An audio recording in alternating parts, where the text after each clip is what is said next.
Thank you all for your prayers for my sermon in Pakistan. If we take our eyes off of Jesus, we'll sink. Hallelujah. लेकिन याद रखिएगा, जब हमारी नजरें यीशु मसीह की तरफ तकती रहेंगी तो फिर हमारी जिंदगी में कोई गुनाह नहीं रहेगा। बोलिए hallelujah. Hallelujah. Their Sunday morning service started at 1 a.m. for us. And so Joyce was kind enough to sleep on the couch while I made a little cave of blankets so I didn't disturb our neighbors with our closet. And anyway, there were Wi-Fi woes on both ends, but once we locked in, there were none. It flowed very smoothly. And while I was preaching, on my phone, these messages were pinging in from my friend who's getting people out of Afghanistan. They had just crossed the border just before my sermon started, and he was posting pictures of them in freedom, and it was just profound. It was just really amazing. So thank you again for your prayers.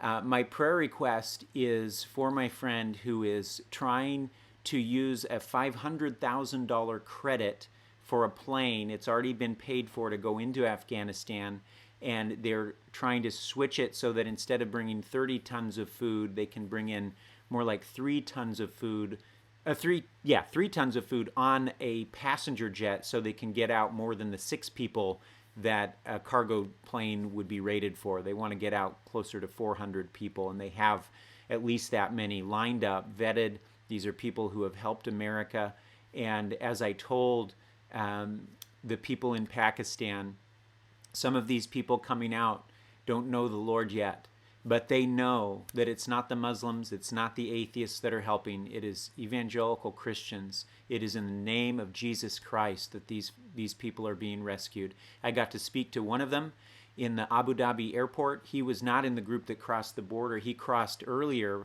by plane, and he was a gentleman who was he had been watching over prisoners Taliban prisoners before the government collapsed, and he said to me that he used the kind of software that would identify somebody and bring up all of their records, and he said had they used that on him, there's no way he would have got on that plane.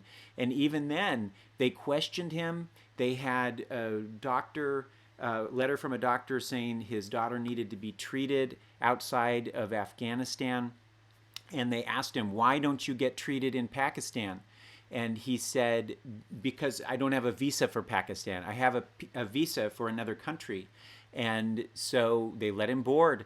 And I asked if I could talk to his daughters. I saw pictures of them. They were so adorable. But they were asleep because it was the middle of the night for them. But he was overjoyed and is now in freedom. So pray for more to get out of harm's way, out of the crosshairs, and into freedom. Thank you.